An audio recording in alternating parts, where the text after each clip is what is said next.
joybeat.com. So, how long have you guys been DJing in Vegas? Because you've been at Marquee since... We were actually the first ever DJs to play there. We played there on the 24th. You'll have to excuse my phone, I'm very busy and popular. Just hope you know that. It's probably tons and tons of hot chicks blowing me up, and it won't be people just wanting guest list. It'll be really hot chicks blowing me up. It won't be.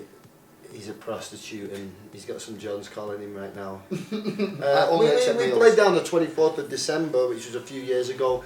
But I think, what was our first gig? Our first gig, I believe, was in a small pool.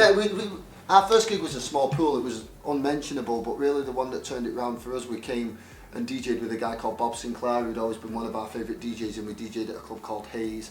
And nobody knew who we were. They actually said as much when we walked into the club. They were like, who the fuck do these guys think they are? The great thing, and we have to thank Bob Sinclair for this, is that we were opening and I said to him, hey, what do you want us to do?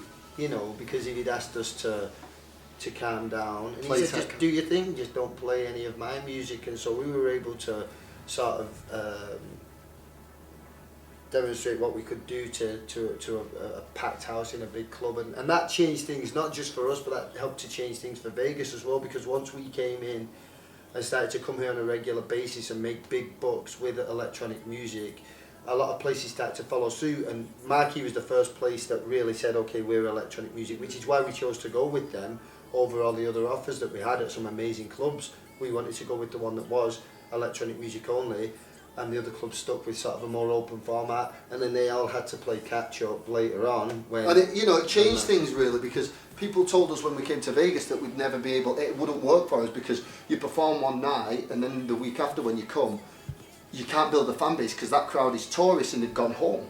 But we believed that those tourists would come, see us play and go back home to Denver, to Texas, to Chicago, to wherever, and say, oh yeah, we saw these twins, we listened to electronic music. Not even just the twins, but we listened to house music and we enjoyed it, and we should bring house music to Alabama or wherever, you know. We should bring the house music more to Texas, more to Chicago, more to Scottsdale, Arizona. Well, I think Chicago brought house music to us, if you really know the history. Yeah, that's right. House music did start in Chicago. But I mean, you get the message that these tourists were coming in, and that is inevitably what ended up happening. So. And it became a huge thing. Vegas became... I think it was about 4 years. 5 years. Vegas really just became this huge dance music mecca of America, which is... Well, 4 years or 5 years was the original question, and I think that was when... Sorry, I could have just answered that and said 4 years. Next question.